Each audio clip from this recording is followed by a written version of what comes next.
Hello बच्चों, आज हम देखेंगे वक्रता, त्रिज्या और फोकस दूरी में संबंध। इसके पहले आप लोगों ने देखा था कि गोली दर्पण संबंधित सभी परिभाषाएं देखा था। वक्रता, त्रिज्या, फोकस दूरी, फोकस क्या होता है, ये सभी की परिभाषाएं आप देख चुके हैं अगले वीडियो में। इसके पूर्व वाले वीडियो में देखा, अगले वीडियो में, इसकी पूर्व वाले वीडियो में आपने देखा था। अब हम बात करेंगे वक्रता, त्रिज्या और फोकस दूरी में क्या संबंध होता है। हाई स्कूल स्तर में इसका डेरिवेशन नहीं है, इंटरमीडिएट में इसका डेरिवेशन है।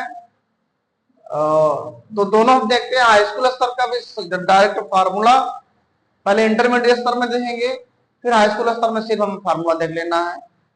हाई स्कूल वाले बच्चों को, हाई स्कूल में जो पढ़ रहे हैं, कक्षा 10 में जो बच्चे पढ़ रहे हैं, उनको सिर्फ सूत्र पता होना चाहिए। इसमें क्या संबंध होता है वो सूत्र पता होना चाहिए। तो देखते हैं वक्रता, त्रिज्या और फोकस दूरी में संबंध। तो मान लिया जाए हम एक गोली दर्पण, ये गोली दर्पण है, इसको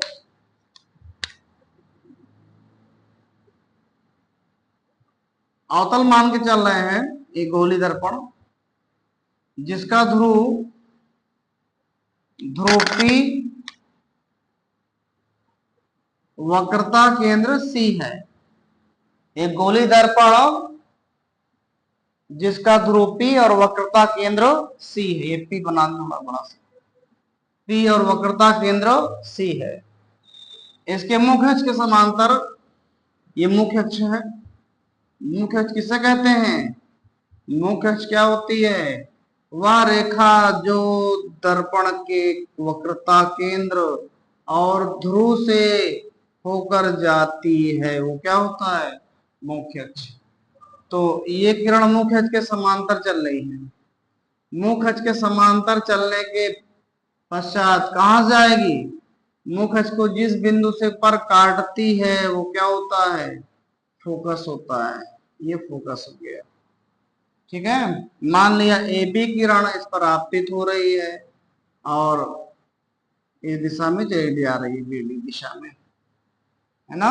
इसको ज्वाइन करवा दिया जाए, बी और सी को ज्वाइन करवा दिया जाए,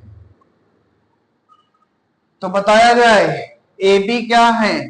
ए बी, ये किरण इस पर गिर रही है, ये हुआ, हाँ, ये वक्रता केंद्र और ये आपतन बिंदु हुआ। वक्रता केंद्र और आपतन बिंदु को मिलाने वाली रेखा अभिलंब हो गई। क्या हो गई? अभिलंब। तो ये आपतित किरण हुई और ये अभिलंब, इसके बीच बना कोण आपतन कोण कहलाता है। और ये वाली किरण ये परावर्तित किरण है, परावर्तित किरण है। और ये वाला अभिलंब, परावर्तित किरण अभिलंब जितना कोण बनाती है उसे परावर्तन कोण कहा जाता है। तो इसको अगर हम थीटा माने, ये वाला एंगल क्या मान लिया जाए? थीटा मान लिया जाए। ये थीटा मान लिया, ठीक है। तो परावर्तन के नियम से आई इक्वल आर क्या होगा? आई इक्वल आर, आपतन कोण परावर्तन कोण के बराबर होता है। और चूंकि ए बी रेखा इस पीसी के समांतर है और बीसी एक तिरछी रेखा, तिर्यक रेखा है। दो समांतर रेखाओं को अगर एक तिरछी रेखा काटती है तो अल्टरनेट इंटीग्रल एंगल, एकांतर अंतः कोण आपस में बराबर होते हैं। तो आई और ये आई है, ये थीटा है, तो क्या बना? बराबर हुआ कि नहीं हुआ? है ना। तो ऐसे मिल सकते हैं कि आई कोण आई बराबर कोण आर, क्यों? परावर्तन के नियम से, परावर्तन के नियम से, परावर्तन के नियम से, ठीक है। कोण आई बराबर कोण आर परावर्तन के नियम से। दूसरा नंबर,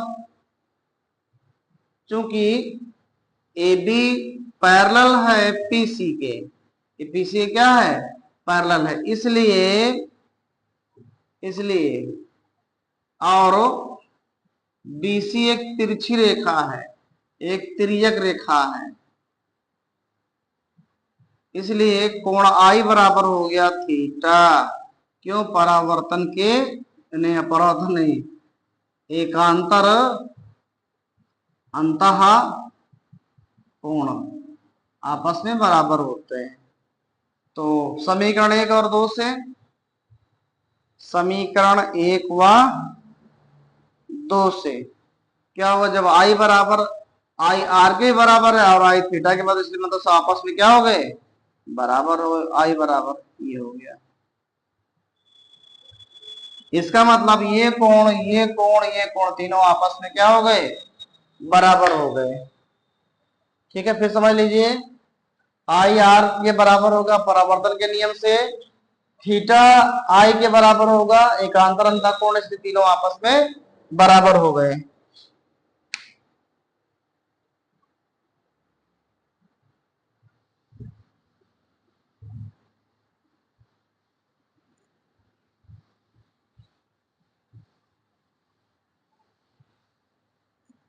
तो आपने देखा ये वाला एंगल, ये वाला एंगल, ये वाला एंगल तीनों आपस में क्या है?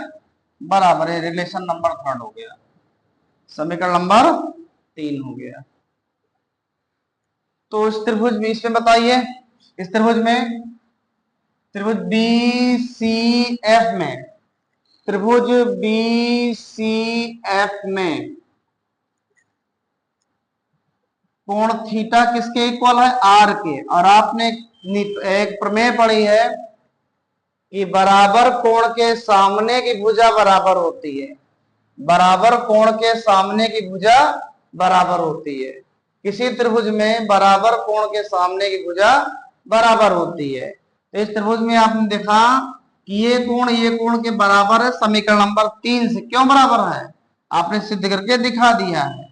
तो कोण ये वाला थीटा और आर बराबर है, तो थीटा के सामने की भुजा, थीटा के सामने की भुजा बीएफ, बीएफ कितने के बराबर होगी? बीएफ कितने के बराबर होगी? आर के सामने भुजा सीएफ के बराबर हो जाएगी। बीएफ किसके बराबर हो गई? सीएफ के बराबर हो गई। ठीक है, क्यों? यहाँ पर प्रमेय लिख सकते हैं, बराबर किसी त्रिभुज में, किसी त्रिभुज में बराबर कोण के, कोण की सम्मुख भुजा, सम्मुख भुजाएं क्या होती है? बराबर होती हैं। ये हो गया, 4 नंबर हो गया। अब बात करें, यदि दर्पण का द्वारक छोटा हो, दर्पण का द्वारक छोटा हो, तो बिंदु P, बिंदु B के, बिंदु B और P क्या होंगे? समपाती होंगे। बिंदु B और P क्या होंगे? समपाती होंगे, समपाती होंगे।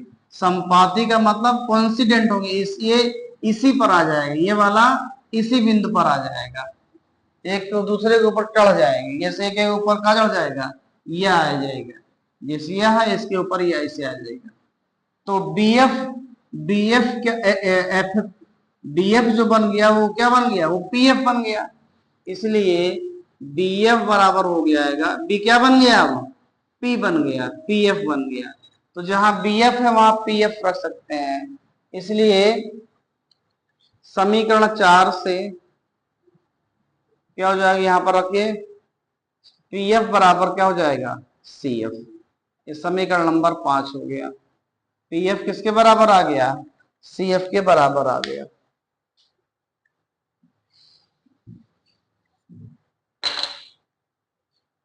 पीएफ मतलब यहां से ध्रुव से एफ की डिस्टेंस और फोकस से ये डिस्टेंस सी की आपस में बराबर हो गए। नाउ अब देखते हैं हम सी, पीसी को क्या लिख सकते हैं? पीसी को लिख सकते हैं पीएफ प्लस सीएफ लिख सकते हैं। समीकरण 5 से सीएफ किसके बराबर है? PF के बराबर है, तो इसके स्थान पर इसको रखा जा सकता है, इसको रख दिया, ये रखने जा रहे हैं, PF हो गया, तो PF कितना हो गया 2PF। और PC है कितना, PC का मतलब ध्रुव से वक्रता केंद्र के बीच की दूरी को वक्रता त्रिज्या कहते हैं, इसको F कहते हैं, फोकस दूरी। तो PC है कितना, PC है R और 2 अपने दर पर, PF कितना है, F है। तो इस रिलेशन हो गया R इक्वल टू F, मतलब वक्रता त्रिज्या फोकस दूरी का 2 गुना होती है, या इसी को हम लिख सकते हैं F इक्वल R बटा 2, F इक्वल R बटा 2, F इक्वल R बटा 2, F इक्वल R बटा 2, F इक्वल R बटा 2, R equal 2F, R equal 2F, R equal 2F। ठीक है, तो हाई स्कूल स्तर में इसका डेरिवेशन है और इंटरमीडिएट स्तर में इसका डेरिवेशन है, और हाई स्कूल में सिर्फ जो है ये सूत्र आप याद रखें, F equal R by 2, F equal R by 2 और R इक्वल 2F। अगर फोकस दूरी 10 सेंटीमीटर है तो वक्रता त्रिज्या 20 होगी, अगर फोकस दूरी 15 तो वक्रता त्रिज्या डबल 30, अगर वक्रता त्रिज्या 30 तो फोकस दूरी आधी होगी। ठीक है, तो आज आपने पढ़ा वक्रता त्रिज्या और फोकस दूरी में संबंध, ये आगवा याद रखेंगे इसको, R इक्वल टू F होता है या F इक्वल, कभी कभी बच्चे जो है ऐसे लिख देते हैं F इक्वल टू R, ये क्या है, गलत है ना, ये गलत है ना, क्या है, रॉन्ग है। अगर फोकस दूरी 30 सेंटीमीटर है तो वक्रता त्रिज्या उसका डबल होगी, 60 हो जाएगी, और अगर वक्रता त्रिज्या 60 है तो फोकस दूरी उसकी आधी हो जाएगी, 30। अगर हम फोकस दूरी x मान ले रहे हैं तो वक्रता त्रिज्या कितनी हो जाएगी, वक्रता त्रिज्या इसका 2x हो जाएगी, है ना। अगर फोकस दूरी y है तो वक्रता त्रिज्या कितनी हो जाएगी, 2y हो जाएगी। अब बात करते हैं वक्रता त्रिज्या अगर z है तो फोकस दूरी कितनी हो जाएगी, z बाई 2 हो जाएगी। ठीक है, तो आपने पढ़ा वक्रता त्रिज्या और फोकस दूरी में संबंध। अब अगले वीडियो में हम बताएंगे कि दर्पण से में चिन्ह परिपाटी और दर्पण का सूत्र। तब तक के लिए धन्यवाद।